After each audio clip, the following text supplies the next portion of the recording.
Overpass হবে, express হয়ে হবে, এই রবীন্দ্রসঙ্গীত বহু শুনেছি।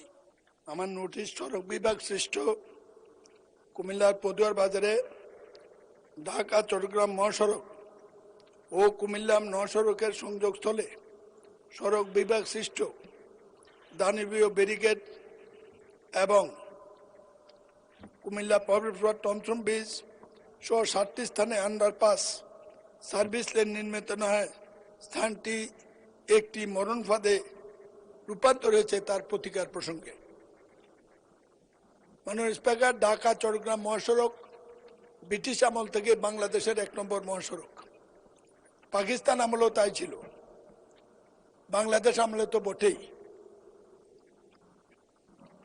দুর্ভাগ্যজনক এই জাতি 2003-4 সালের আগে এই রাস্তাটি কেউ খেয়াল করেনি।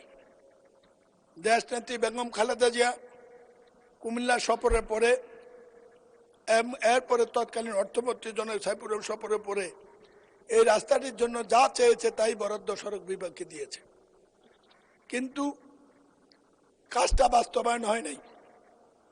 আওয়ামী লীগ সরকারের সময় বাস্তবায়ন করতে গিয়ে এই রাস্তায় বরাদ্দকৃত টাকার চেয়ে।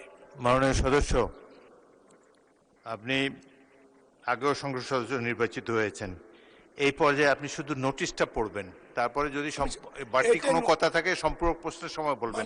এখন জাস্ট নোটিশটা অনুগ্রহ করে পড়ে যান।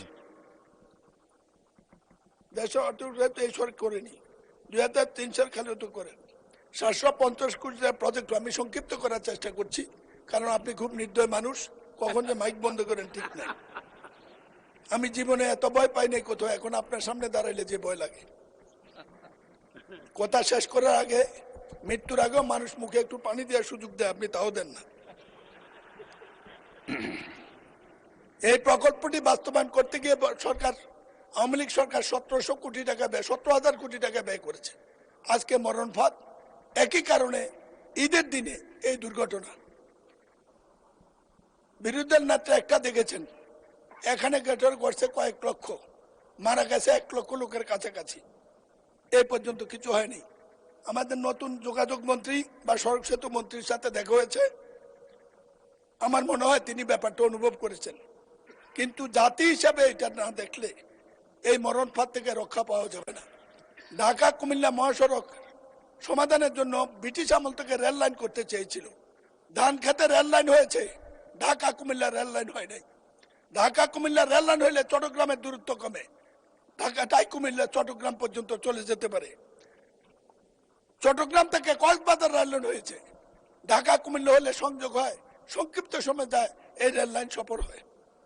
মাননীয় স্পিকার, প্রতিবাদের মুখে গত সরকার সড়ক বিভাগের লোকদেরকে টাকা দিতে চেয়েছিল ক্ষতিপূরণ। পত্রিকা আছে গত পরশু দিনের, 25,000 কোটি টাকা তহবিলে আছে শুনেছি। আমার এলাকার এই 16,000 লোকের মধ্যে যাদের লাশও আমরা পাইনি, ভর্তা পেয়েছি, ভর্তা, তাদের কোনো পরিবারকে 10 টাকাও দেওয়া হয় নাই। একটি অমানবিক মরণ ফাঁদ। 50 বছর যাবত লড়াই করছি, কিছুই করতে পারিনি। আশা ছিল এই সংসদ আসলে কিছু করব। আজকে অন্তত প্রশ্নোত্তর আকারে এটা দিয়েছি, মাননীয় মন্ত্রীকে অবহিত করেছি, মাননীয় প্রধানমন্ত্রীকে সিঙ্গাপুর থেকে চিকিৎসার ব্যবস্থা চিঠি দিয়েছি। আমার এখন কুমিল্লা যেতে ভয় লাগে, কি জবাব দেব? আপনার মাধ্যমে সংসদের কাছে, আমার সরকারের কাছে এই জবাবটা জানতে চাই, কি জবাব দেব? মন্ত্রী সাহেবকে সফর করতে বলেছি, তিনি সচিব সাহেবকে পাঠিয়েছেন। আমি বলি, আপনি 3টা মন্ত্রী, এরকম সৌভাগ্য বাংলাদেশে এর আগে কারো হয় নাই। দয়া করে কুমিল্লা আসেন, আমাদেরকে বাঁচান, ভোটার ইজ্জতটা রক্ষা করতে দেন, বৃদ্ধ বয়স্ক মানুষকে জবাব দিতে দেন। লাশের মিছিল কতদিন আর বহন করব একটু বলে দেন। ধন্যবাদ মাননীয় স্পিকার। মাননীয় সদস্য, আপনাকে ধন্যবাদ। মাননীয় সড়ক পরিবহন ও সেতু মন্ত্রী শেখ রবিউল আলমকে এ বিষয়ে একটি সংক্ষিপ্ত বিবৃতি প্রদানের জন্য আহ্বান জানাচ্ছি। বিসমিল্লাহির রহমানির রহিম। সম্মানিত সংসদ সদস্য যেটি উপস্থাপন করেছেন মহান সংসদে, তার পরিপ্রেক্ষিতে আমি অবগত করতে চাচ্ছি। ওখানে একটা ইউলুপ নির্মাণ কাজ চলমান আছে, ইতিমধ্যে অর্ধাংশ কাজ শেষ হয়েছে। এই মুহূর্তে ওই প্রকল্পের ব্যয় বাড়ানোর কোনো সুযোগ নেই, যার ফলে আমরা ভূমি অধিগ্রহণের যে ব্যয় সেটাকে সীমিত করে পূর্ত কাজের ব্যয় আরেকটু বাড়িয়ে যে বাজেট আছে সেটাকে অ্যাডজাস্ট করে এখানকার যে ওভারপাসটা আছে সেটা সম্প্রসারণ করবার জন্য আমলে নিয়ে ইতিমধ্যে নকশা প্রণয়ন করেছি।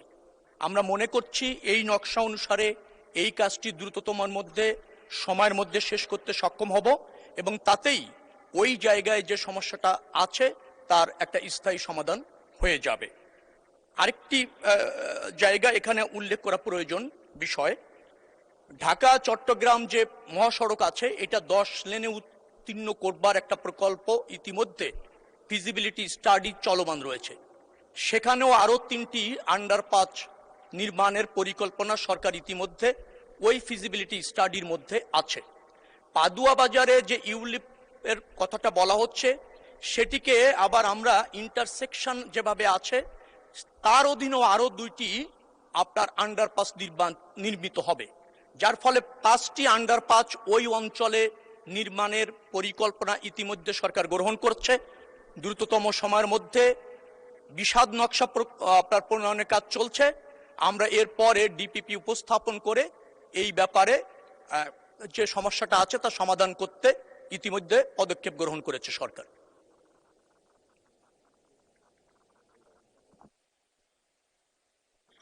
ধন্যবাদ মাননীয় মন্ত্রী। মাননীয় সদস্য জনাব মোহাম্মদ মনিরুল হক চৌধুরী, আপনি এ সম্পর্কে একটি প্রশ্ন করতে পারেন।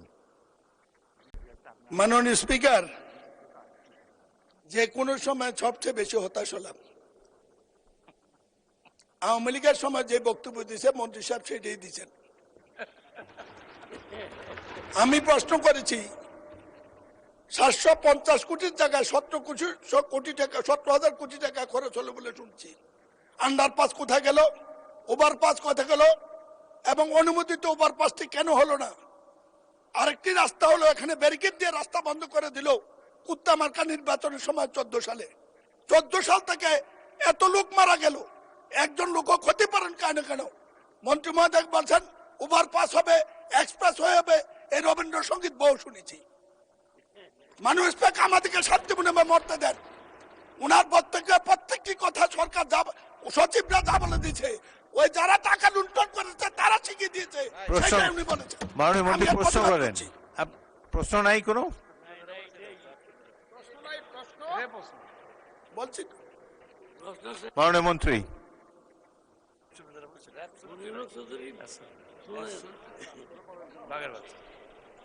প্রকল্পটি এর আগের থেকেই বাস্তবায়ন চলমান আছে। আমরা সেখানে কেবলমাত্র নকশা সম্প্রসারণ করে বাজেট অ্যাডজাস্ট করে আমরা কাজ করতে পারছি।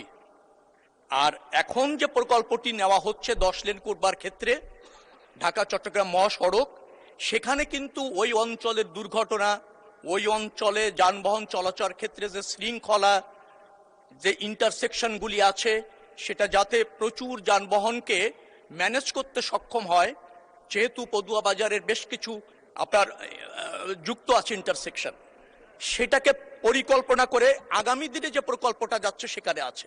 অর্থাৎ পূর্ববর্তী সরকারের আমলে যে প্রকল্পটা হয়েছিল সেই প্রকল্প যতটুকু সংশোধন করা দরকার ততটুকু আমরা করতে পারছি, এর বেশি ওই প্রকল্পে করা সম্ভব হচ্ছে না।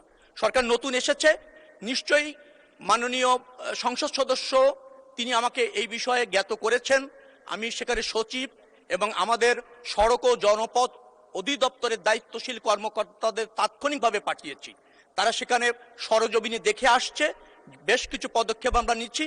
দ্রুততম সময়ের মধ্যে নিশ্চয়ই মাননীয় সংসদ সদস্য দৃশ্যমান কিছু দেখতে পাবেন। মাননীয় মন্ত্রী, এবার আমার প্রশ্ন, আপনি যেসব পদক্ষেপ নিতে যাচ্ছেন এতে কি মাননীয় সদস্য মনিরুল হক চৌধুরীর সমস্যার সমাধান হবে? এক কথা বলেন, ইয়েস অর নো। আংশিক হবে, আংশিক হবে। ধন্যবাদ মাননীয় মন্ত্রী।